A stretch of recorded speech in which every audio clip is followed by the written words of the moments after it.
My daughter laughed, lifted my late husband's little trinket, and dropped it into a champagne fountain in front of her biggest investors, like it was nothing. My grandson froze beside me, eyes shiny, watching his mom erase the last thing that still sounded like home. Welcome back to the channel.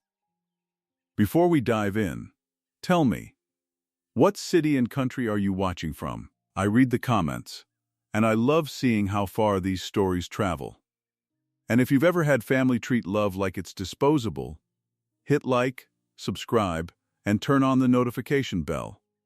Because stories like this remind us why boundaries matter, and why justice sometimes has to be built, piece by piece. Quick note, this is a dramatized narration inspired by real-life dynamics, family pressure, money, control, and the kind of betrayal that doesn't leave bruises but still leaves scars. Now, let me take you back to the night my daughter tried to humiliate me, without realizing she was about to expose herself. I'm not a man who raises his voice. That's not a brag, just a survival tactic you learn after decades of watching people mistake volume for strength. So when my daughter, Sloane Hartley, turned my grief into a party trick, I didn't yell, I didn't lunge, I didn't plead. I just felt something in my chest crack and go very, very quiet. It was a Friday night in Chicago, the kind of cold that makes the city look sharper. Her condo sat high above the Gold Coast, all glass, steel, and curated emptiness. You could tell a designer had been paid to remove anything that looked like a human being might have lived there. The elevator opened directly into her home. No hallway, no buffer, no chance to decide you didn't want to be there. A server in black slid past me with a tray of champagne flutes. Somewhere a playlist thumped softly, the safe kind of music you choose when you don't want anyone to feel too much. Warm lighting, expensive laughter, 100 people talking about runway and exit and growth. And me? I was standing there in my old wool coat, holding a small wooden case wrapped in plain brown paper. My grandson Noah, 8 years old, skinny arms, big winter scarf, held my hand like he was worried he might disappear if he let go. "Grandpa," he whispered, eyes flicking toward the crowd. "Is Mom mad at you?" I swallowed and forced a smile that didn't quite fit my face. "No, buddy. She's just busy." The wooden case in my other hand felt heavier than it should have. Not because it was large, it wasn't. It was the size of a thick book, but because it carried a sound. A sound that belonged to Elliot. My husband had been gone for almost 2 years. Not from some dramatic accident, nothing that neat. He'd gotten sick, then sicker, then suddenly we were measuring time in hospital bracelets and medication schedules and silence. Elliot had always been the gentle one, the kind of person who remembered your coffee order and left notes on the fridge just to say, "You're doing great." And before he died, he made me promise something. "Give it to Noah," he'd said, voice thin but steady. "Not Sloane. Noah." I'd nodded, holding his hand, pretending I wasn't terrified. "I will." He'd squeezed once. "When he's old enough to understand why it matters." Tonight was Noah's 8th birthday week. Elliot would have called that old enough. Sloane spotted me from across the room like she'd been waiting for the moment. She moved through her guests with that polished speed people develop when they've trained themselves not to look uncertain. She leaned in and kissed my cheek, the way you do when cameras might be nearby. "Dad," she said brightly, "you made it." Her eyes dropped to the package. The brightness faded half a shade. "What's that?" I tried to keep my voice calm. "Something Elliot wanted Noah to have." Noah perked up. "Is it from Papa E?" The way he said it, Papa E, made my throat tighten. Sloane's smile turned tight. Professional. "This isn't the moment." Trevor appeared beside her like he'd been summoned by tension. My son-in-law always looked like he'd just stepped out of a men's fashion catalog. Perfect hair, perfect watch, perfect disdain.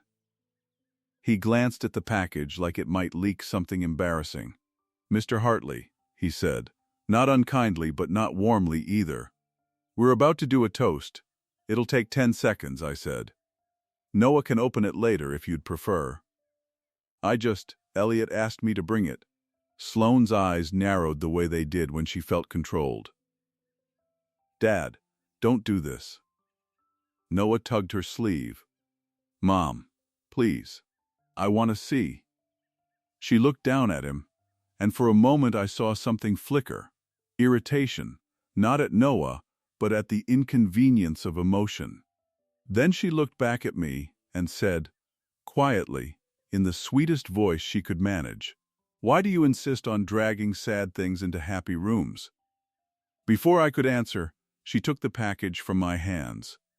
And she didn't just set it aside. She didn't tuck it away. She walked toward the center of the room where a champagne tower flowed, glass coupe after glass coupe, bubbling over like a decorative waterfall. Sloane turned, raised the wooden case for the room to see, and laughed. "Look what my dad brought," she announced. "A relic." A few people chuckled politely. Then she popped the latch and tipped the case. The small brass object inside slid out and dropped into the champagne fountain with a soft, sickening clink. Noah made a sound I'd never heard from him before, like his breath got stolen. Sloane shrugged like she'd just disposed of a candy wrapper. There, cleaned up. The room laughed again, a little louder this time, because people laugh when the powerful tell them to. I didn't move for a heartbeat. Then I stepped forward, rolled up my sleeve, and reached into the cold, fizzy cascade, ignoring the sting, ignoring the sticky mess, until my fingers found the object at the bottom. A brass compass. Not a normal one. Elliot's compass. Noah whispered. Broken. That was Papa's. I lifted it out carefully, wiped it against my coat, and looked at my daughter. "Sloane," I said softly, "you just did something you can't undo." Her face hardened. "Dad, don't make a scene." I didn't raise my voice. I didn't argue. I just took Noah's hand and walked out into the Chicago night, with champagne on my sleeve and a compass in my pocket that suddenly felt like a ticking clock. And 3 days later, when the repairman opened that compass, his face went blank, like he'd seen a ghost. If you're wondering why a grown man would carry a brass compass into a billionaire-adjacent party like it mattered more than his pride, I need you to understand who Elliot was. Elliot Greer Hartley, my husband, wasn't flashy. He taught high school history on the South Side for 30 years. He wore the same winter coat until the lining frayed. He cried at dog food commercials. And he believed, stubbornly, that people could become better versions of themselves if someone loved them through the ugly parts. I was the practical one. Retired civil engineer, numbers, blueprints, logic. Elliot was the soft center who made our home feel like it had air in it. Sloane was born from my first marriage, long before Elliot. Her mother left when she was 9. I did my best, but my best looked like packed lunches, paid bills, and awkward hugs. Elliot came into her life when she was 15, old enough to resist him, young enough to need him. He never tried to replace her mom. He just showed up. He helped with science fair projects, even when she rolled her eyes. He stayed up late editing her college essays, even when she pretended she didn't care. He taught her how to change a tire, how to apologize, how to make cornbread the way his grandmother did. And for a while, she adored him. Then she got ambitious. And ambition isn't evil. God knows I respect drive. But somewhere between her scholarship at Northwestern and her first big job in cybersecurity, something shifted. Her friendships became transactions. Her time became currency. Her emotions became liabilities. She started talking like a business podcast. Feelings are messy. Family is complicated. Legacy is optics. When Elliot got sick, she visited less. Not never. Not enough. I remember one afternoon in hospice, when he was still lucid. She sat on the edge of the bed with her phone in her hand, making the kind of I'm here face people make when they want credit for presents. Elliot reached out and brushed her knuckles. How's Noah doing? Sloane blinked. He's fine. He miss me? She exhaled like she was tired of the question. He's 8, Elliot. He'll adapt. Elliot didn't snap. He never snapped. He just looked at her like he was trying to memorize the outline of her face and figure out where the warmth had gone. Later, after she left, he whispered to me, "She's scared." I said, bitterly, "She's cold." Elliot shook his head with effort. Sometimes cold is just fear wearing armor. Then he asked me to open the drawer in the bedside table. Inside was a small wooden case. He pressed it into my hand like it was fragile. "Promise me something. What is it?" "A compass," he said. But not just a compass. He swallowed, pain rippling across his forehead, then forced the words out anyway. "Noah's going to grow up in her world. All those investors. Those men who smile with their teeth and count with their eyes. And if she keeps turning into what she's turning into..." He coughed, then tried again. "Noah needs a way out." "A way out?" I repeated, confused. Elliot's gaze sharpened. "You'll see. Just promise me you'll give it to him. And if Sloane ever tries to take control of your life, your money, your choices, promise me you won't let her." I laughed then, a quiet, sad sound. "Sloane wouldn't do that." Elliot didn't smile. "I hope you're right." 3 days after he died, I found myself living in a home that felt like it had lost its heartbeat. Noah came over more often at first. He'd curl into the corner of our couch and ask questions no child should have to ask. "Where does Papa go at night? Can people come back if they're sorry? Did he leave because I was bad?" Sloane didn't like those conversations. She didn't like Noah crying. So she tried to distract him with things. Expensive toys, private lessons, a bedroom decorated like a hotel suite. And when that didn't work, she tried to remove the reminders. She boxed up Elliot's sweaters when she visited. She suggested I modernize the apartment. She joked about my sad museum of family photos. At first, I told myself she meant well. She wanted me to move on. But the older I got, the more I noticed the way she said things. "Dad, you shouldn't be living alone. Dad, you're not as sharp as you used to be. Dad, let me handle your finances." It wasn't concern. It was practice. The investor party wasn't the first time she'd been cruel. It was just the first time she'd been cruel in public, where Noah could see it and learn what she thought love was worth. When we got back to my apartment that night, Noah sat at my kitchen table, feet swinging above the floor. "Did Mom hate Papa?" he asked quietly. My chest ached. "No. She just forgot how to be gentle." He stared at the brass compass in my hand. It was beautiful in a simple way. Polished metal with a glass face, a deep blue enamel rim, and tiny engraved letters around the edge. Noah reached out. "Can it still work?" "I don't know," I admitted. "But we're going to find out." I turned it over, and that's when I felt it. A slight unevenness, like the base wasn't a single piece, like the weight distribution was wrong. Engineer brain. Pattern recognition. The same instinct that tells you a bridge beam is off by a fraction, and that fraction will matter. Elliot had said, "Not just a compass." I stared at it under the kitchen light and whispered into the quiet apartment, "What did you do, Eli?" And the next morning, I took the compass to the one person in Chicago I trusted with delicate things. Because if there was a secret, I needed someone with hands steady enough to find it.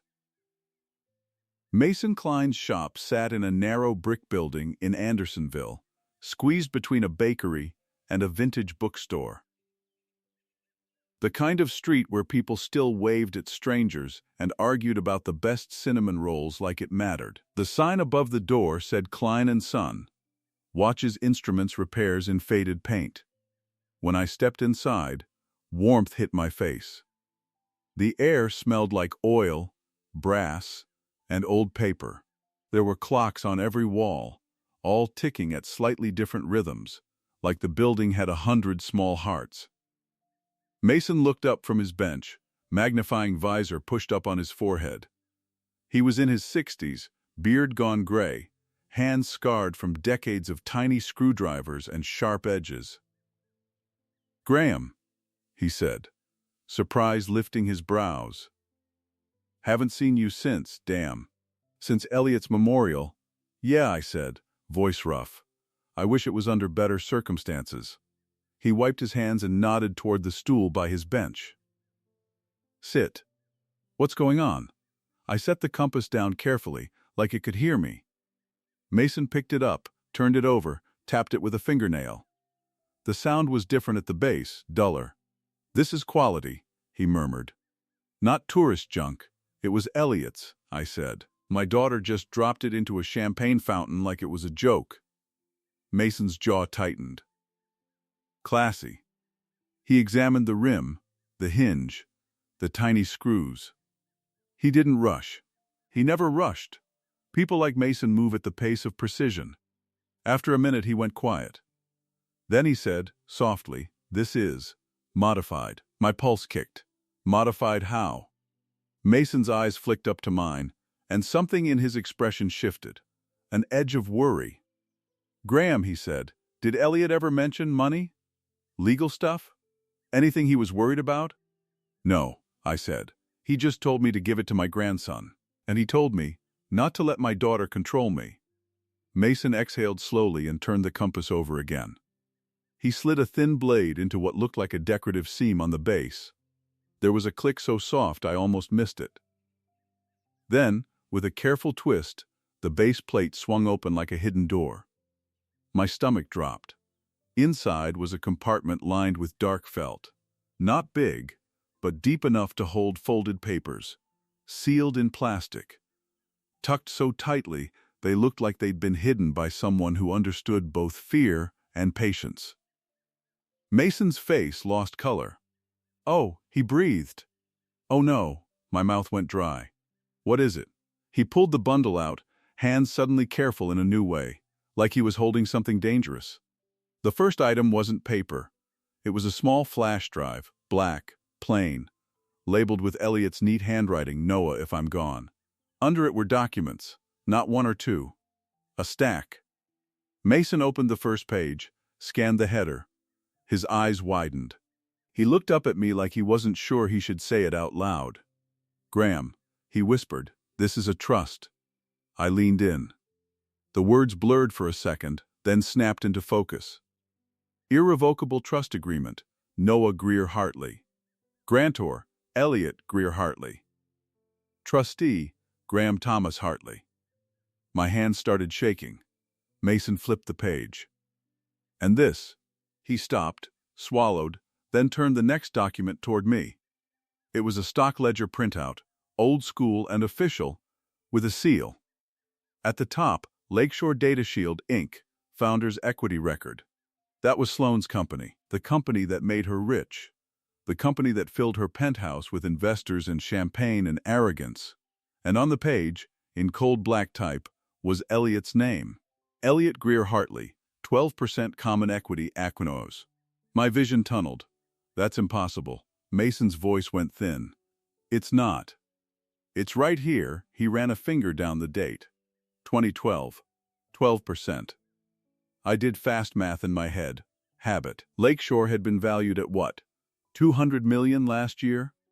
More now? Sloane bragged about a new valuation every time she got nervous. 12% wasn't just money. It was power. Mason turned another page. There's more. He showed me a signed letter, Elliot's handwriting. Not poetic, not dramatic, just Elliot, direct. He'd written that he'd helped fund the company in its earliest days with his savings and a quiet loan from his teacher's pension fund, legal, documented, but kept private at Sloane's request to maintain founder optics. He wrote that Sloane promised the equity would be transferred into a trust for Noah when the company reached profitability. He wrote that she never did. Then the next document, a copy of an amended cap table, filed during a major investment round. Elliot's name was missing. His equity had been reassigned to Sloan, as if it had never belonged to him. Mason sat back slowly, like his spine suddenly hurt. "Graham," he said, voice low, "this isn't just family drama. This is fraud." I stared at the papers, throat closing. Elliot, the man who gave away his lunch money to students who couldn't afford food, had been erased from his own investment. And my daughter had thrown the compass into champagne, smiling, while the proof of her lie sat inside it like a loaded gun.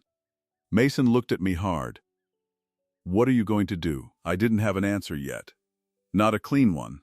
All I knew was this: Elliot didn't hide these papers to be sentimental. He hid them because he knew my daughter would never hand Noah what was his. And if she'd steal from her own child, what would she do to me when I got in her way? If you're still with me, stay close. Because what I found inside that compass was only the beginning of what my daughter had been hiding. And the moment she realized I knew, she came for my freedom. CTA. If you've ever watched someone with money try to rewrite reality, don't go anywhere, because the next part is where she tried to bury me with paperwork. The first thing I did was something I'm not proud of. I went home and sat at my kitchen table until sunrise, rereading Elliot's documents like the words might rearrange into something less terrifying. I kept hearing Sloane's laugh at the party, the way the room had followed her lead, the way Noah's face had crumpled like he'd just learned a rule about the world. That love can be mocked if you're powerful enough. At 6:12 a.m., I made coffee I didn't drink. At 7:03, I called Mason back and asked him to lock the originals in his safe. I only took copies. At 8:40, I called a lawyer. Not a flashy one. Not the kind with billboards. A woman named Renee Caldwell, recommended by an old union friend of Elliot's. Renee handled estates, trusts, and, her specialty, financial abuse cases involving families who liked to pretend they were just concerned. Her office sat in an unglamorous building near the Loop. No marble fountains, no gold pens, just a receptionist who looked like she'd seen too many people come in shaking. Renee was in her 50s, hair pulled back, glasses low on her nose, voice calm in a way that made me feel both safe and exposed. She read Elliot's documents in silence. Then she looked up and said, "Your daughter is going to panic." "I haven't told her," I said. "You don't need to." Renee tapped the page where Elliot's equity disappeared from the cap table. "People like this watch for threats. If she senses you're moving differently, she'll make a move to control the narrative." "What kind of move?" Renee's expression didn't soften. "The classic one." She leaned forward slightly. "She'll claim you're not competent." I stared. "I'm 70. I live alone. I pay my bills." I believe you," Renee said. "But courts don't run on belief. They run on what can be sold convincingly under oath." My stomach tightened. "She wouldn't." Renee held up a hand. "Mr. Hartley, listen.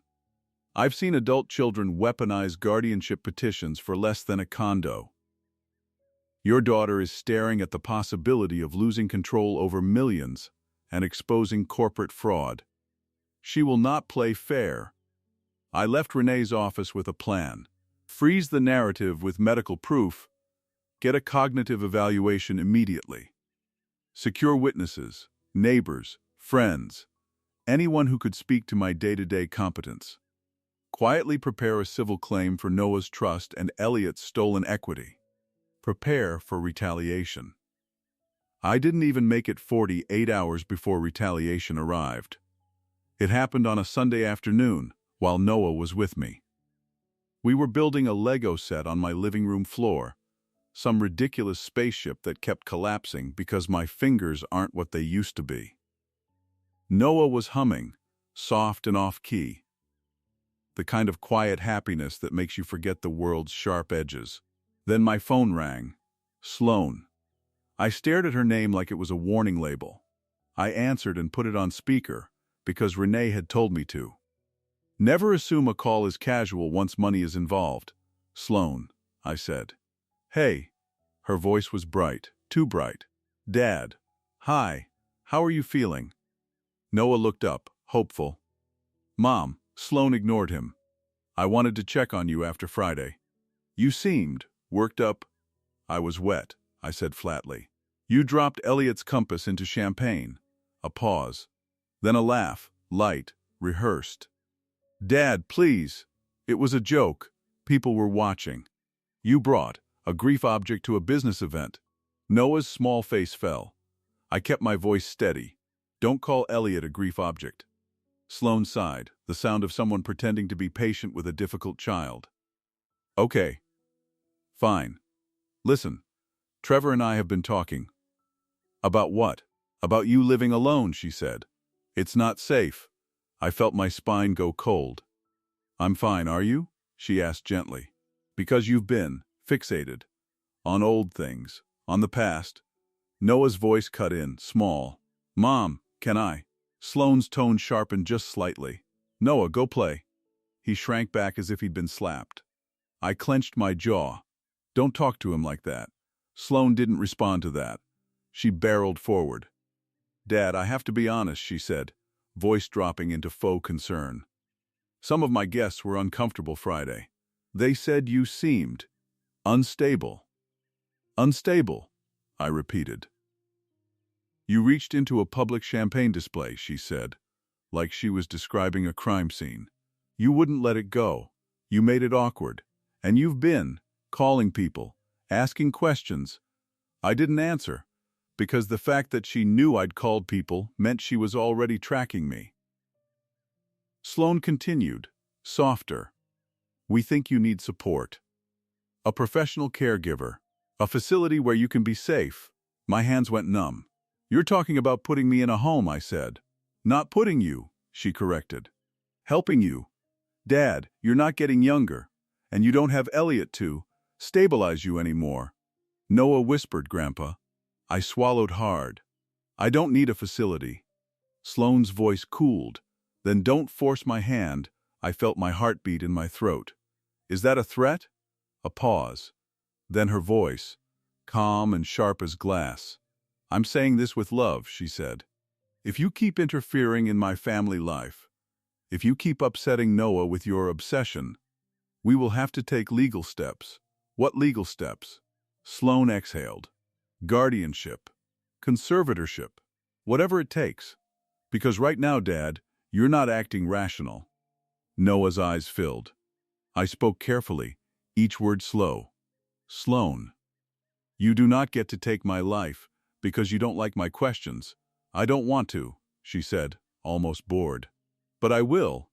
Then she added, lightly, like it was a throwaway line, and by the way, stop snooping around Lakeshore, it's embarrassing. My blood turned to ice. She knew. She hung up after that, leaving the line dead, and my living room suddenly too quiet. Noah crawled into my lap, trembling. Is Mom going to take you away? I held him tight, staring at the brass compass on my bookshelf. Elliot had seen this coming. Monday morning, Renee didn't sound surprised when I told her about the call. She's escalating early, she said. That means she's scared. I'm scared too, I admitted. Noah's scared. Good, Renee said. Fear makes you careful. Now we act. She booked me a full cognitive assessment at Northwestern Memorial within 2 days. She also had me start documenting everything. Calls, texts, visits, Noah's comments. Anything that showed a pattern. Then, Daniel Shaw entered the story. Renee called him an investigator with a conscience, which sounded like a unicorn. Former Chicago PD, now private, specialized in financial crimes and custody disputes where someone's money made the truth slippery. Daniel met me at a quiet diner near my apartment. He was in his mid-40s, broad-shouldered, tired-eyed, the kind of man who listened more than he talked. He slid a folder across the table. "I looked into Lakeshore Data Shield," he said. "And your daughter's situation isn't as shiny as her penthouse. How bad?" He flipped open the folder. "She's being sued. Quietly. 2 separate civil actions. One by a former co-founder, one by a venture fund claiming misrepresentation during a Series C round." I frowned. "She never mentioned that." Daniel gave me a look like I'd said water was wet. "Of course she didn't." He slid another sheet forward. "Here's what I think matters more," he said. "Your daughter has been moving money. Offshore, not a ton at first. Little transfers to accounts in the Cayman Islands, then Singapore." My stomach dropped. "Singapore?" Daniel nodded. "And this part matters. She purchased 3 one-way tickets." My hands went cold. "For who?" Daniel's mouth tightened. "Sloan Hartley, Trevor Hartley, and Noah Hartley." The diner's noise faded like someone turned down the volume on the world. "She's planning to take him," I whispered. Daniel leaned in. "I don't know if it's a vacation or a run. But when you combine it with fraud allegations and offshore transfers, it's not nothing." My chest hurt. "When?" 2 weeks, he said. "Friday night flight out of O'Hare." I gripped the edge of the table. Noah was 8. He was a child. He couldn't fight back against a parent with a passport. Daniel continued, voice steady. "I also pulled school records. Your grandson's counselor has notes. Not dramatic, but consistent." He slid the pages forward. "Noah exhibits anxiety around performance. Noah expresses fear of disappointing mother. Noah flinches at raised voices. Noah reports mom gets cold when he makes mistakes." My throat tightened. I'd noticed Noah asking permission for everything. I'd noticed him apologizing when he dropped a spoon. I hadn't wanted to name it. Daniel watched my face. "Mr. Hartley, I'm going to say something blunt." "Say it." "This looks like emotional abuse." My hands shook. Daniel slid one more sheet forward. A printed email. From Elliot to a legal clinic, dated months before he died. In it, Elliot expressed concern about Noah and asked about setting up protective trust structures if Sloan becomes controlling. Elliot had been building a safety net while dying, and my daughter had been building a cage. I left the diner feeling like the city's air had changed.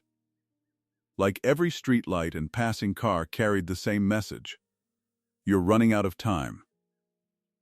That night, when I got home, an official-looking envelope sat on my doormat. I knew what it was before I even opened it, because my daughter didn't do subtle once she decided to strike.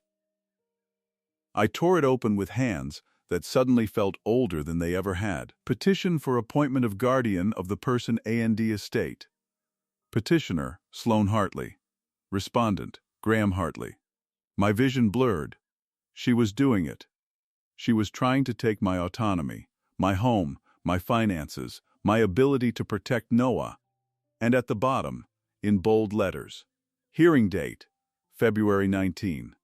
3 weeks away. But the worst part wasn't the date. It was the attached evidence. A letter from a doctor I'd never met, claiming he'd observed concerning cognitive decline based on reports of irrational behavior at a corporate event and obsessive fixation on antique objects. My mouth went dry.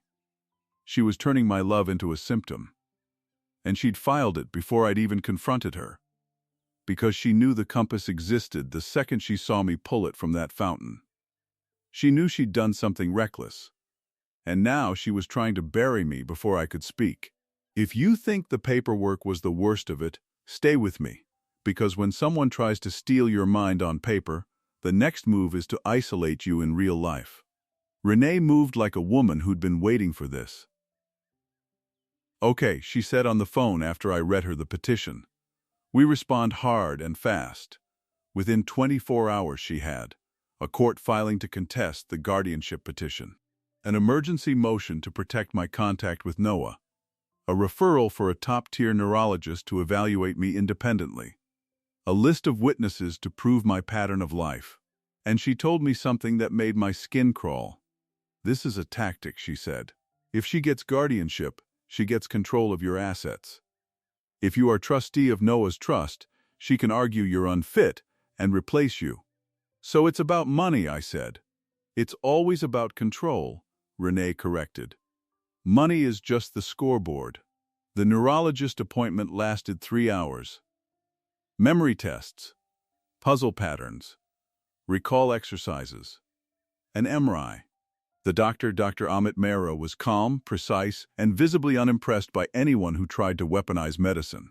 At the end, he looked at me and said, "Mr. Hartley, you are cognitively intact. Not fine for your age, intact.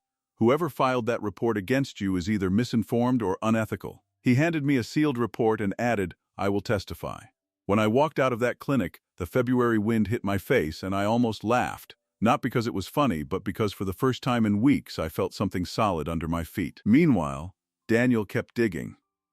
He found that the doctor who wrote the concerning letter, Dr. Calvin Reese, was a frequent flyer in guardianship cases. Paid well, testified often, almost always for the petitioner. Daniel found a wire transfer from Sloane's personal assistant to Reese's Consulting LLC. Amount, $25,000. Memo, consultation services. And he found something else. Something that turned my stomach to stone.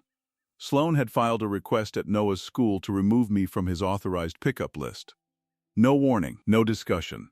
Just a form, signed, stamped, done. The principal called me, apologetic. "Mr. Hartley, I'm sorry. We have to follow parental instruction unless we have a court order." Noah was being pulled away from me one quiet administrative step at a time. That Friday, Noah FaceTimed me from his bedroom. His voice was small. "Grandpa, Mom said I can't come over anymore. She said you're sick." I forced my voice steady. "I'm not sick, buddy." He swallowed. "She said you might forget me." That sentence, God, that sentence, hit harder than the guardianship petition. Because it wasn't just a legal attack. It was psychological warfare on an 8-year-old. I looked at Daniel's notes. The flight, the offshore transfers, the lawsuits, the erased equity, the trust documents. And I realized something that terrified me. If Sloane was willing to claim I was losing my mind, she was willing to say anything. And if she was willing to take Noah out of the country while lawsuits and investigations circled her, then the guardianship petition wasn't just a power grab. It was a time-buying strategy. Buy time. Control me. Control Noah. Leave the country. Start fresh. And once she was gone, the compass and Elliot's proof could disappear forever. Renee called me in for a late-night meeting. Her office lights were still on at 9 p.m., and her desk was covered in documents like a battlefield map. "We can win the guardianship hearing," she said. "We have Dr. Mehra. We have witnesses. We have evidence of Reese's payment. But what about Noah?" I asked. "What if she takes him before the court can stop her?" Renee's jaw tightened. "Then we need to move beyond defense." She pointed at Elliot's trust papers.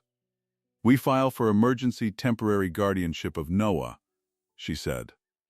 "Not permanent yet. Emergency. Based on risk of flight, emotional harm, and financial misconduct tied to his interests." "That's huge," I whispered. "It is," Renee said. "But the alternative is letting her disappear with him." I thought of Noah's voice. "She said you might forget me." I thought of Elliot dying and still building protections with shaking hands. "Okay," I said. "Tell me what you need." Renee's eyes sharpened. "We need her to talk." "Talk?" "We need her to say something on record," Renee said. "Something about leaving, something about Noah's money, something that triggers immediate intervention." Daniel leaned back in his chair. "We can get that. If we can get close enough." "How?" I asked. Daniel's gaze flicked to mine. "You're still her dad." Renee didn't smile. "We set a table she can't resist." The plan wasn't cinematic. It wasn't clever in a Hollywood way. It was simple, legal, and terrifying. We baited her with what she wanted most, control over Elliot's hidden equity. Renee drafted a message for me to send. Careful language, no accusations, just enough to hook her. I texted Sloan, "We need to talk about something Elliot left for Noah. I'm not trying to fight you. Can we meet privately?" She replied within 10 minutes. Finally, Monday, my office, 6 p.m., come alone. Daniel read it and exhaled. She's confident. Renee nodded. Or desperate. Monday came with a gray Chicago sky, the kind that makes everything feel like a waiting room. Daniel fitted me with a small recorder, flat, discreet, clipped inside my jacket. The kind that wouldn't save me if things went sideways, but would preserve the truth if she tried to rewrite it later. "Don't provoke," Daniel said. "Let her talk." Renee added, "And if she mentions Noah's flight, or money, or leaving, stay calm. That's the lever." Sloan's office wasn't in a normal building. It was in one of those glass towers where the lobby smells like expensive perfume and you're not sure if you're allowed to breathe. She met me at the entrance. No hug, no warmth, just a crisp nod like we were negotiating a contract. Her office was all sharp edges and branding. Lakeshore's logo on the wall. Framed magazine covers featuring her face. A photo of her on stage accepting an award while Trevor clapped in the background like a prop. She gestured to a chair. "Dad," she said, smooth. "Let's be efficient. I'm busy." I sat, hands folded. "You filed to take control of my life." Sloane's lips curved faintly. "I filed to protect you." "From what?" "From yourself," she said, like it was obvious. "You've been spiraling." I kept my face still. "You removed me from Noah's school list." Sloane shrugged. "You're not stable right now." I let a beat pass. Then I said, "Elliot left something." Her eyes sharpened instantly. "What?" I pulled a copy of the trust agreement from my folder and slid it across the desk. Sloane didn't touch it at first. She just stared, like she was measuring the threat. Finally, she picked it up and scanned. Her pupils tightened. "You went through his things," she said, voice low. "No," I said. "You threw his compass into champagne. I had it repaired." Her jaw clenched. "And what?" she said slowly. "Do you think you found?" I leaned back slightly. "A trust for Noah. And documentation about equity you promised Elliot." Sloane's face didn't change much, but her voice lost that polished warmth. "That equity is mine," she said. "It wasn't," I replied. "And the paperwork says you erased him." Sloane's eyes flicked to the window, then back. "You don't understand how startups work. I understand fraud," I said quietly. "I built bridges. I know what happens when you cut corners and pretend you didn't." Sloane's smile returned, thin, controlled. "Okay," she said, "so let's solve this like adults. What do you want?" I held her gaze. "I want Noah protected." "Protected from what?" she asked, voice almost mocking. "From being used," I said. Sloane laughed once. "Dad, you're being dramatic.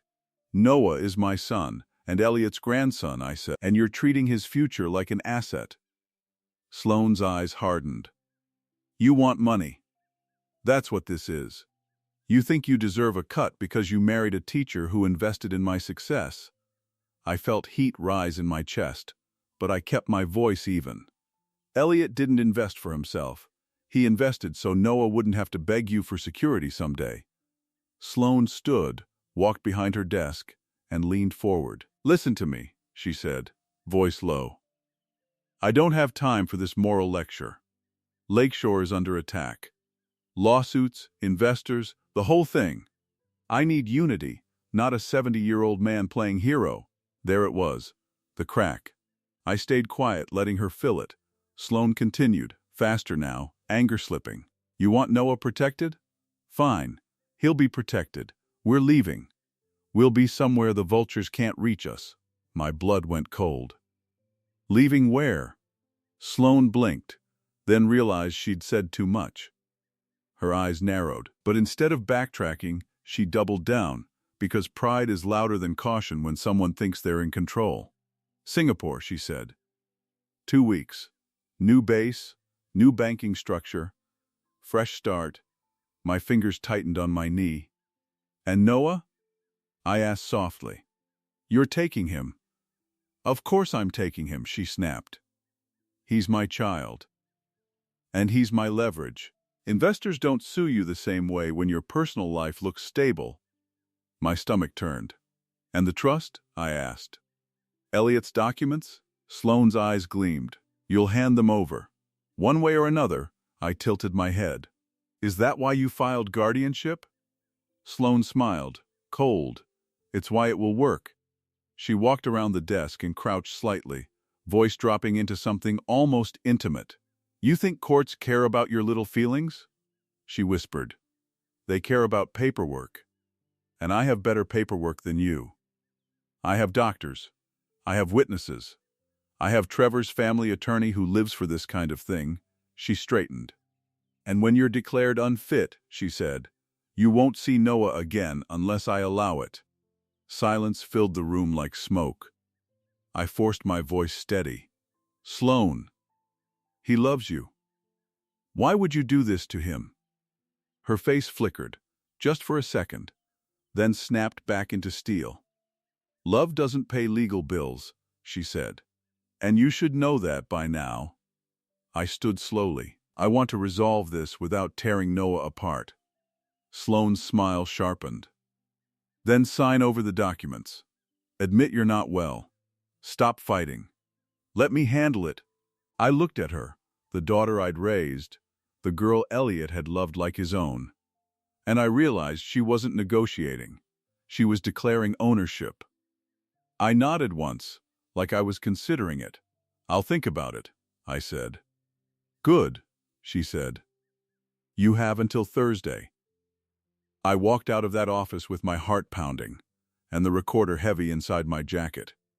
Because now we had what Renee needed, a recorded admission of flight risk, a recorded threat to isolate me, a recorded confession that Noah was leverage. And now we had a ticking clock with a clear deadline. If you think hearing your own child threaten to erase you is brutal, stay with me, because the next part is where we turned her confidence into a trap, and the truth finally caught up to her in public. She filed like someone slamming a door before a storm could get in. The court schedule moved fast when the words risk of international flight and child's best interests and financial exploitation appeared in the same paragraph. Sloane's guardianship petition hearing stayed on the calendar. But now, attached to it, was our counter-petition, emergency temporary guardianship for Noah, pending investigation. And then Renee did something that felt almost cruel, but necessary. She requested a temporary restraining order preventing Sloane from removing Noah from Illinois without court approval. When Sloane got served, she exploded. I know because she called me, screaming, then stopped herself mid-sentence like she remembered the last call might have been recorded and she didn't want to gift us more evidence. So she changed tactics. She sent Trevor. He showed up at my apartment building on Saturday morning, wearing a perfect coat and a smile that didn't belong on his face. Mr. Hartley, he said, voice smooth. Can we talk? I didn't invite him in. We stood in the hallway near my mailbox like strangers. He lowered his voice. Sloane is under enormous pressure. She needs you to be reasonable. Reasonable, I repeated. She filed to take my autonomy. Trevor's smile tightened. She's trying to keep the family stable. You mean keep Noah as a bargaining chip? His eyes flicked. Annoyed. Don't be dramatic, I held his gaze. Tell me something, Trevor. Do you love Noah? A beat passed. Trevor's jaw flexed. I provide for him. That wasn't the question, I said. Trevor exhaled sharply. Look, if Sloane goes down, all of us go down. Lawsuits, investigations, debt. There's a lot you don't know. Then maybe she should have behaved differently, I said. Trevor's voice cooled. If you keep pushing this, you're going to lose. Lose what? He leaned in, and for the first time, his mask slipped enough for me to see the threat. You're old, he said quietly. Courts don't love old men trying to take children. If you make us fight, we'll paint you as unstable, obsessed, vindictive. And you'll never see Noah again. My hands curled into fists, but I kept my voice calm. You're threatening me, I said. Trevor smiled again. I'm warning you. Then he left, footsteps echoing down my hallway. By Wednesday, the city felt like it was holding its breath. Noah wasn't with me. Sloane had kept him close, likely terrified I'd poison him against her. Which was hilarious considering she poisoned him against me with lies. The night before court, I barely slept. I kept picturing Noah on a plane, pressed against a window, too young to understand why his life was being uprooted. I kept picturing Elliot writing Noah, if I'm gone on that flash drive with hands that must have hurt. And I kept picturing Sloane smiling as she dropped the compass into champagne, because she thought public humiliation was harmless. Thursday morning, Renee met me outside the courthouse. Ready? She asked. No, I said honestly. But I'm here. The courtroom wasn't packed. Guardianship cases aren't glamorous. They're quiet tragedies with legal labels. Sloane sat across the room in a tailored suit, hair perfect, expression composed. Trevor sat beside her, eyes hard. Their attorney stood behind them, an expensive man with expensive confidence. When the judge entered, the air shifted. Judge Elaine Mercer was older, sharp-eyed, the kind of person who'd seen enough manipulation to smell it before it spoke. Sloane's attorney opened with a warm story, a daughter worried about her elderly father, concerned about obsession, erratic behavior, and fixation on objects linked to grief. He presented Dr. Reese's letter. Then Renee stood. Your Honor, she said, calm. We have evidence that letter was purchased. She submitted the wire transfer. The judge's eyes narrowed. Renee didn't stop there. She submitted Dr. Mehra's report, comprehensive, objective, clear. She submitted witness statements from my neighbor, my bank rep, the building superintendent, and Mason Klein, each describing my competence, routine, and stability. Then Renee played a short audio clip. Sloane's voice filled the courtroom, crisp and clear. We're leaving. Singapore. New base, new banking structure, Noah is leverage. Sloane's head snapped up. Her face went pale. Her attorney stammered. Objection. Context. Judge Mercer held up a hand. I'll allow it. Renee continued, Your Honor. The petitioner is attempting to gain guardianship not out of concern, but out of control over assets tied to the minor child, and to silence evidence of corporate misconduct. Then Renee did what I hadn't expected. She introduced Elliot's trust documents. She introduced the founder's equity record. And she introduced the amended cap table that erased Elliot. The courtroom went still. Judge Mercer leaned forward slowly. Ms. Hartley, she said, voice calm but sharp, did you remove your stepfather's equity from your company records? Sloane's lawyer moved quickly. Your Honor, this is a corporate matter, not relevant. It is relevant, Judge Mercer said, eyes like knives, if the petitioner's motive is financial control. Sloane's throat bobbed. She forced a smile that didn't work in this room. Your Honor, she said, that was a complex business situation. Judge Mercer's gaze didn't soften.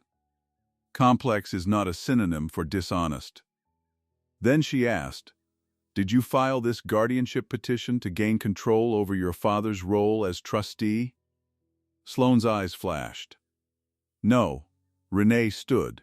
Your Honor, we request the court consider the total pattern, fabricated medical evidence, paid consultant, removal of contact with the child, and expressed intent to leave the country with the minor. Judge Mercer sat back, silent for a moment. Then she spoke, each word clean. Petition for guardianship is denied, she said. With prejudice, Sloane's face cracked, just slightly. Judge Mercer continued, furthermore, I am issuing an emergency order restricting the minor child's travel and ordering a child welfare assessment regarding emotional harm and potential financial exploitation. Sloane jerked to her feet. "You can't. He's my son." Judge Mercer's voice sharpened. "Sit down, Miss Hartley." Sloane sat, trembling, and for the first time in my life I watched my daughter realize the world wasn't going to bend just because she demanded it. Outside the courthouse, Renee exhaled. "We stopped the guardianship. But what about Noah?" I asked, heart racing. "She can still take him somewhere tonight." Daniel appeared beside us, phone in hand. "She changed the flight," he said grimly. "Not 2 weeks. Tomorrow." My stomach dropped. "Tomorrow?" Daniel nodded. "She's panicking. She's going to grab Noah and run before child services can fully lock in." Renee's eyes went hard. "Then we move now." Sloane didn't come for me with fists. She came with schedules, signatures, and fear. So we fought back with the same tools, plus one thing she didn't understand anymore: patience. Renee called in favors. Daniel called in favors. Child services moved faster than they usually do because the court order gave them permission to treat this as urgent. But urgency still has gaps, and gaps are where desperate people slip through. We needed Sloane to show her hand again, clearly enough that law enforcement and child services could intervene immediately. And then, like some twisted gift, Trevor's arrogance solved our problem. That evening, Trevor texted me from an unknown number.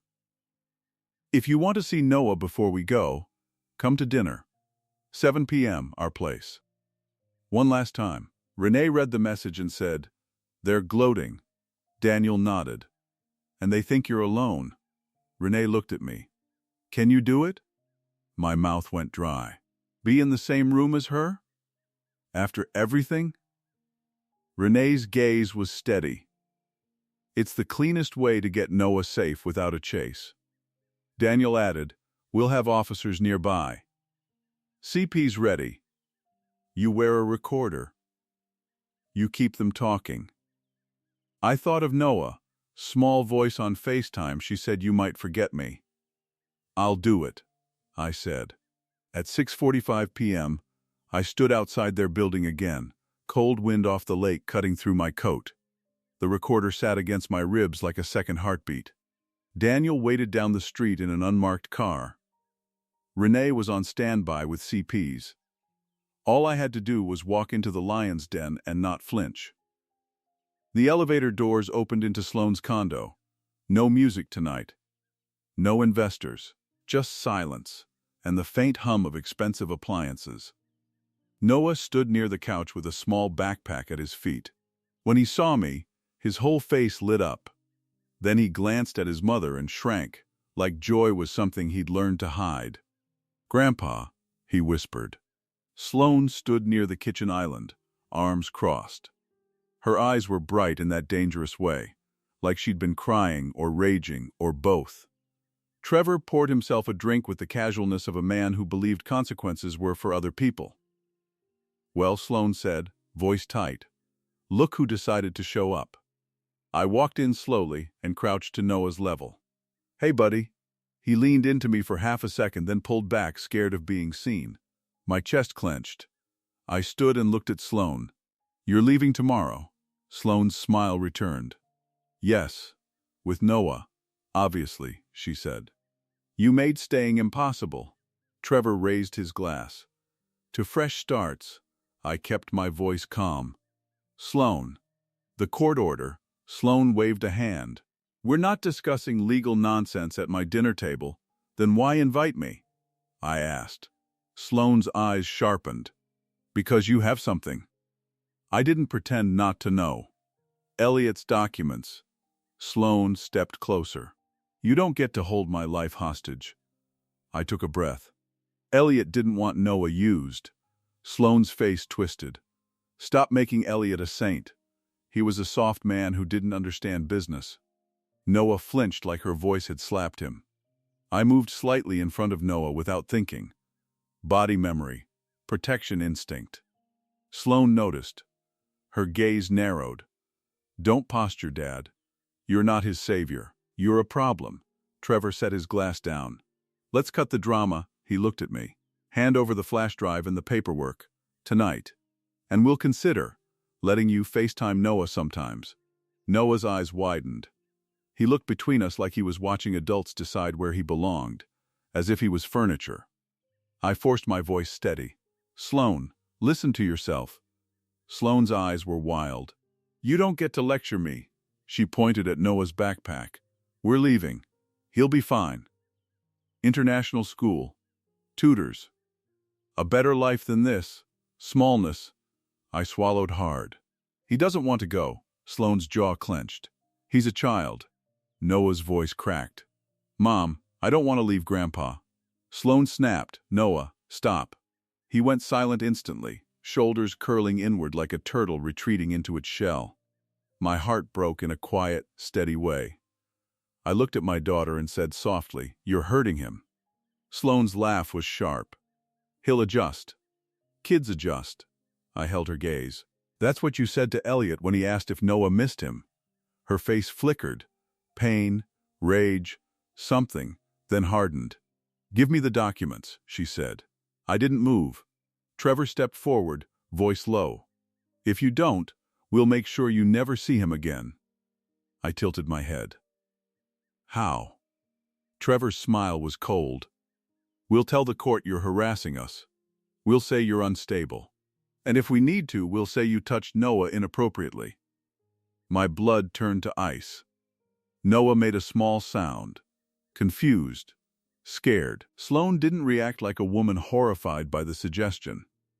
She reacted like someone considering whether it would work. That moment, right there, was when I stopped seeing her as my child and started seeing her as a threat. I spoke slowly, each word careful, for the recorder. You would accuse me of that, I said. Sloan shrugged. People believe what makes sense. Old men get weird. My voice didn't shake. You're desperate. Sloan leaned in. Yes, and desperate people win, I nodded once, like I accepted it. Then I said, Okay. Sloan blinked. Okay? I'll give you what you want, I said. But I need to say goodbye to Noah properly. Alone. 5 minutes. Sloan's eyes narrowed. She looked at Trevor. Trevor scoffed. No. Sloan hesitated, because she wanted to feel in control, and refusing would admit fear. Fine, she said sharply. 5 minutes. In the living room. We'll be right here. I walked Noah to the couch and sat beside him, my body angled to shield him slightly. I leaned close and whispered, Buddy, do you remember what Papa E always told you about true north? Noah's lips trembled. He nodded faintly.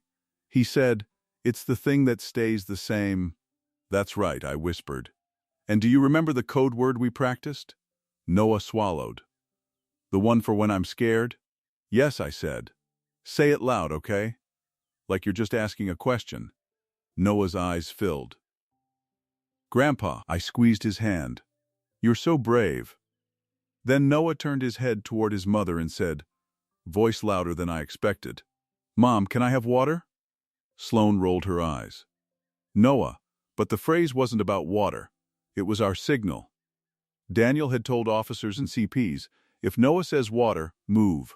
Sloan stepped forward, irritated. This is ridiculous. Trevor moved too fast. He reached toward Noah's backpack like he was going to grab him and go. And that's when the front door opened. 2 plainclothes officers stepped in, followed by a CP's caseworker with a court order in hand. Sloan Hartley, the officer said. We need to speak with you regarding a court order and the welfare of your child. Sloan froze, then erupted. This is insane. She snapped. He's my son. The CP's worker stayed calm. Ma'am, we have reason to believe you intend to remove the child from the state in violation of the emergency order. Trevor tried to block them. You can't just barge in. The officer stepped around him. We can when there's an order. Sloan's eyes darted to me, hatred blazing. You set me up. I didn't deny it. I just held Noah closer as he started shaking. The CP's worker knelt beside Noah, voice gentle. Hi, Noah. I'm Marisol. You're not in trouble. We just want to make sure you're safe. Noah's voice was tiny. Can I go with Grandpa? Marisol looked up at me. That's being evaluated. Right now, we need temporary placement while we investigate. Sloane's voice broke into a scream.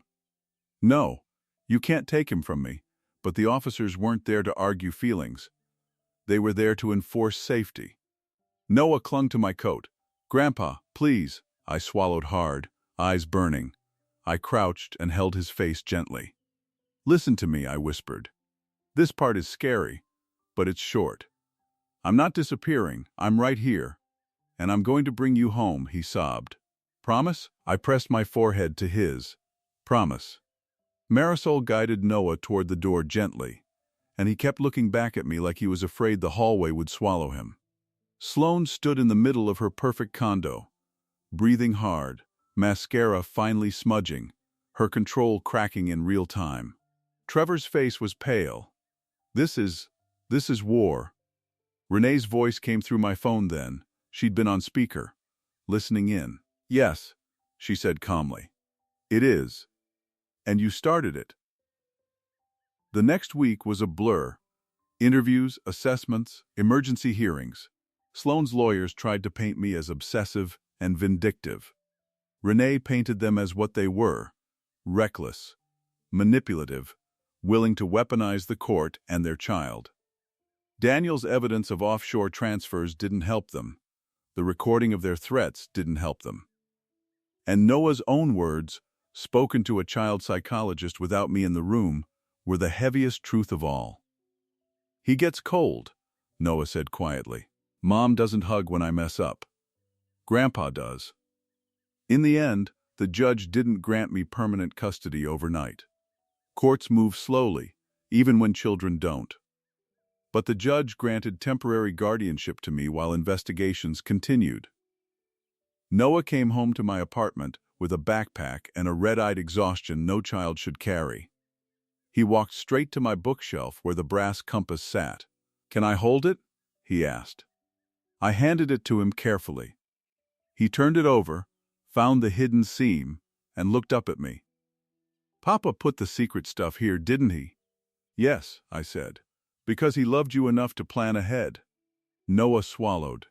Did Mom not love me? My throat tightened. I chose the truth that wouldn't break him. Your mom loves you, I said slowly, but she forgot how to show it in a safe way.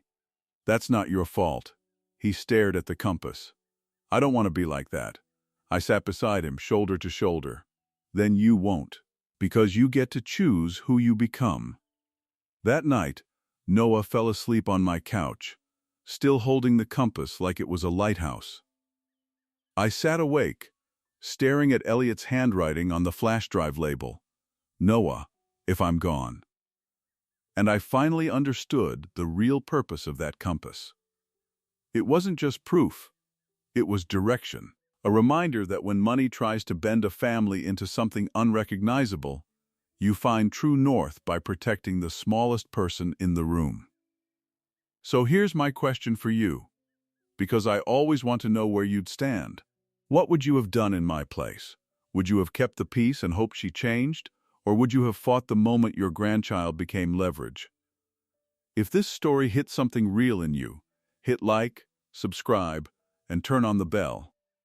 Because the next story might be the one that gives someone else the courage to say, no. Not today. Not to my family.